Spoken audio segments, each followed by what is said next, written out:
Hi, and welcome back to another grief-inspired video. My name is Catherine McNulty, and I am the founder of Grief Inspired. And my mission is to get us all talking about grief. So, why are we talking about grief? I never planned to be talking about grief. I never planned to have a YouTube channel like this. Grief and death and dying and loss wasn't anywhere on my radar for most of my life. And the truth of the matter is that I was really a selfish person. I spent more time worrying about how I was going to get ahead, how I was going to compete with the next guy and really win. So all in all, I wasn't a very nice person. Or I guess it was that my focus was a little bit off. But life didn't work out the way I expected it to. And back in 2011, I lost my infant son, Jackson Robert. He was born prematurely and he passed away after 6 weeks. And it changed the entire trajectory of my life. And what it did was it taught me about grief, and it taught me that life is going to send you in a different direction than maybe you plan. And that's what happened for me. And it's what put me on this grief journey and what's put me on the path to be really focused on helping all of you and finding a way to talk more openly about grief so that we can all find meaning and purpose and fulfillment in our lives. And for me, that's what talking about grief does. So I'm excited that you're here, and I'm committed to changing the conversation around grief. And with these videos, this is one way we're going to do that. And again, grief is part of the human experience. It's something that at some point we'll all go through. So let's face it, someone you love is going to die. And when that happens, you're going to need to figure out what to do, what you need to learn, and how you're going to get through it. Because at the end of the day, grief is not about the loss of your loved one. It's about the life that you have now that they're gone. And so at Grief Inspired, I'm very committed to teaching people what to do and to get us talking about it, because it shouldn't be such a taboo subject. So let's just stop the taboo already and let's get real. So today's conversation is about the grief of infertility. And I mentioned before that life has a tendency to send us in a certain direction. Well, in the last couple of weeks, I've talked to several people who have been experiencing infertility. And when I reached out to my Facebook community to ask what videos they'd like me to create, grief of infertility came up. And so that's why we're going to talk about it today. I'm excited to talk about it because I think it's really important, and I think it's something that a lot of families go through. I think it's something that women struggle in silence around, and I think that men absolutely don't talk about what's happening either. So I'm really committed to changing that conversation, and the way I'm doing that today is talking through what I call the emotions of infertility. So I spent about 1.5 years struggling with infertility, wanting to get pregnant, desperate for a child. And there are a lot of emotions that came up. And I haven't done a video up until now because the emotions that come up are they leave me unsettled. I felt many ways like the emotions were unjustified. And I wanted to be secretive about it. And I wanted to kind of keep it to myself, because at the end of the day, you know, if you're experiencing infertility, that the emotions that come up and the way you feel can be really dark.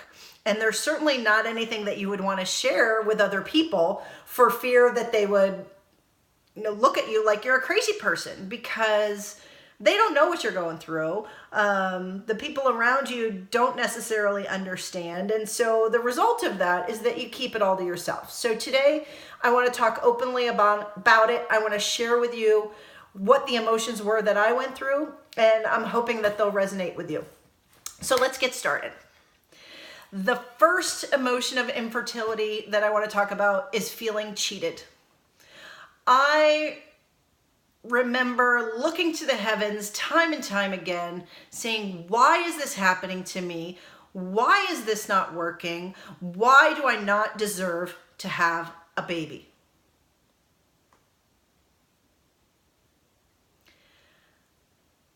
I just couldn't figure it out. And when you look around, everybody around you seems to be getting pregnant and having babies. And yet at the end of the day, you're not. You're still struggling with infertility. And you're the one that's feeling cheated. I remember sitting in the doctor's office, climbing up onto the table, waiting for what seemed like an eternity for the doctor to come in. And again and again and again, I'd go back. And there wouldn't be a good result. The doctor wouldn't be telling me good news or things that I wanted to hear about my possibility of conception. And that was a real struggle for me. And I felt cheated.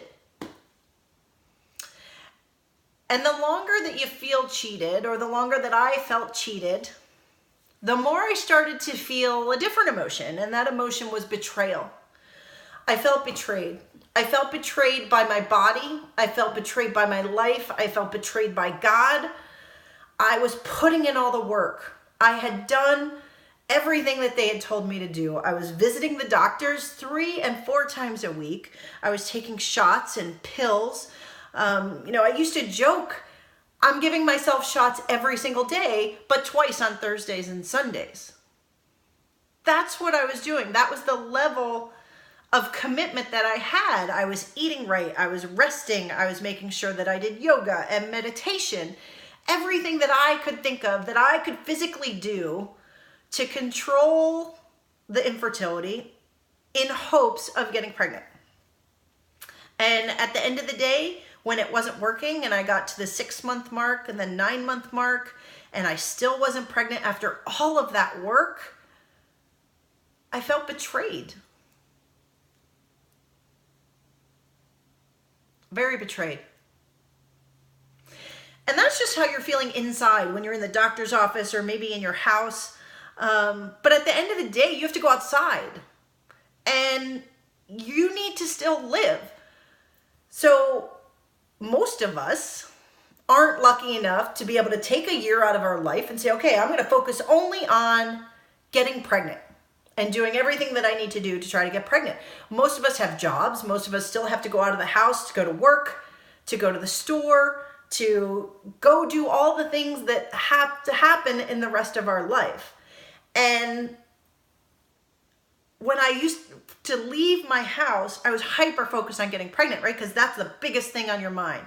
And it's what you spend all of your time thinking about and doing and praying for, and just you're consumed by it. And you're so hyper-focused that when you leave the house and you go out in public, the reality is that everyone is pregnant. People you didn't even expect to be pregnant are having babies. And they're not only having one babies, they're having twins, they're having triplets, they're having, 3 and 4 kids, one right after the other. And what happened for me is I started getting really jealous. And with me, I can't talk about jealousy without anger, because I was angry as hell. I was so angry that I couldn't get pregnant, and all these people who potentially didn't even deserve to get pregnant could get pregnant, right? People are abusing their kids, neglecting their kids. Drug addicts are having perfectly healthy babies. And here I am, a model citizen with a good job, right? Relatively mentally stable and ready and willing to have a baby and to be able to give everything to this child. I couldn't do it. And it left me angry. And when I talk about the dark emotions that we don't want to talk about, I had all of them. And I've never shared them on a video. But I remember having thoughts of wanting to stab people who are pregnant because I was so jealous. Now, I obviously never would even think about acting on that. But those were the thoughts that I was having. It was that much anger. It was that much rage and that much betrayal and feeling cheated. And I think that's why a lot of us, we keep it all inside, because obviously you're not going to tell anybody that. I mean, I'm kind of crazy now to even be saying it on this video. But I also promise to be real and truthful and honest in all the communication that I have with you here. And that's the reality. I wanted to stab pregnant people because I was so jealous and so angry that I couldn't have my own baby.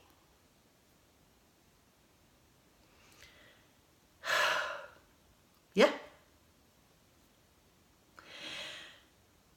And as time goes on, and you're doing all the work, like I said, and you're feeling cheated, and you're feeling betrayed, and you're feeling jealous, and you're feeling angry, and now you're feeling guilty because you feel angry and jealous and cheated and betrayed,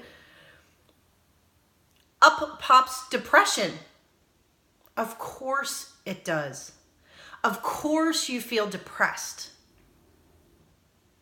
You've put everything that you can into trying to have a baby. And it's not working.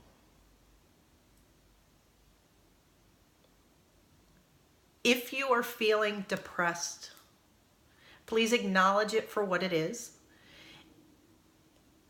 Get help for it. Talk to someone. Talk to a grief counselor. Talk to a grief coach like myself. Go to just a standard therapist.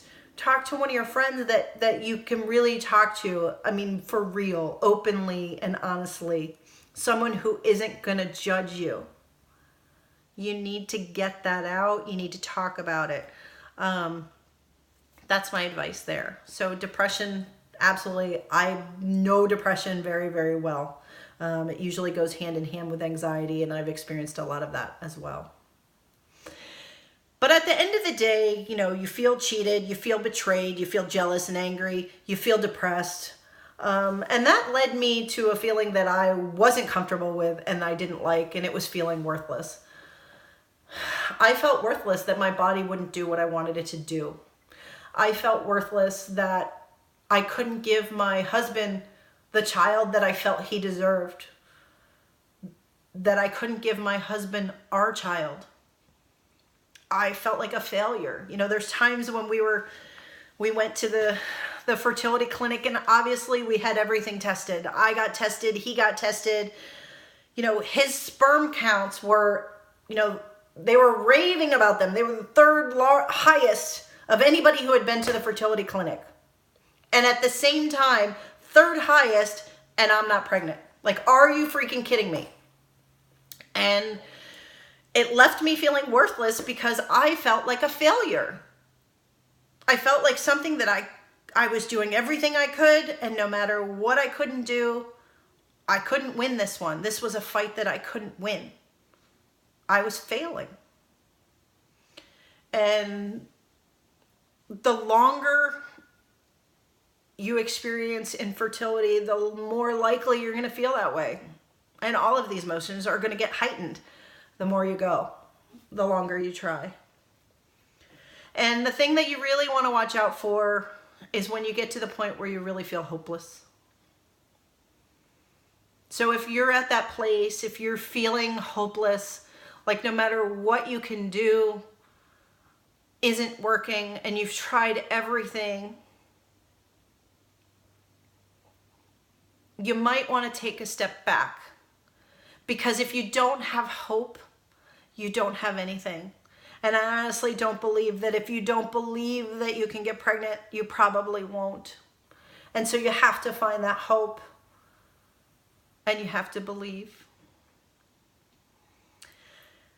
And so my advice to you today is, if you're experiencing any or all of these emotions, which you likely are, my advice is to acknowledge them. I want to let you know that they're very real, that you're very justified in anything that you feel, including the darkest of dark emotions like I felt. And I want to suggest that you try to take some moments to be present in the now.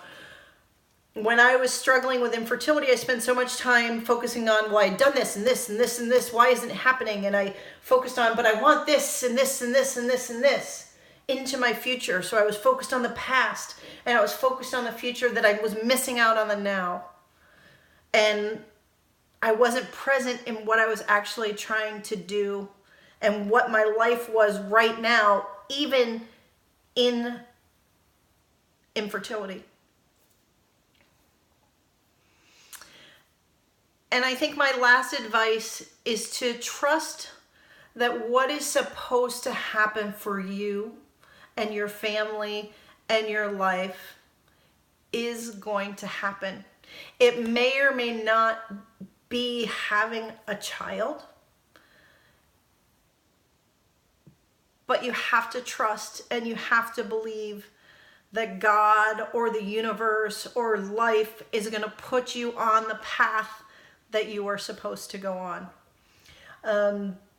I recently listened to a video by Gabby Berstein. She wrote a book called The Universe Has Your Back. She did a video on Super Soul Sunday. So it's one of Oprah's on the OWN network. And she gave 5 tips to spiritual surrender. And I think it's so useful because she talks about her own infertility journey that she's still on and how she's used these tips to surrender during the process to whatever is supposed to happen for her and her life. So ask for the answers that you're looking for. If you feel hopeless, ask for what is the path that you're supposed to be on. For me, I feel guilty at times talking about infertility, and it's probably one of the reasons why I haven't talked about infertility much, because my infertility journey ended and I was able to get pregnant. Now, I spent the entire pregnancy on bed rest, fighting to keep my son alive. And that's a whole different subsequent pregnancy after loss or after infertility.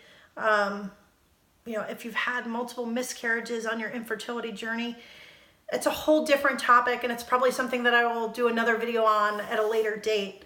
But I want you to know that if you're experiencing infertility, I want you to know that I care, that I want to support you, that you are not alone. There are other people who are also experiencing infertility. And I want to encourage you to reach out. Go to griefinspired.com and send me a message. Reach out to people around you. See if you can find an infertility support group. Go to my Facebook page. Share what you're going through. I'm also on the board of the Empty Cradle organization, and that's a local organization here in San Diego that supports people in loss of all kinds. And infertility is absolutely a loss. Because you had expectations and you have expectations, and those expectations are not being fulfilled.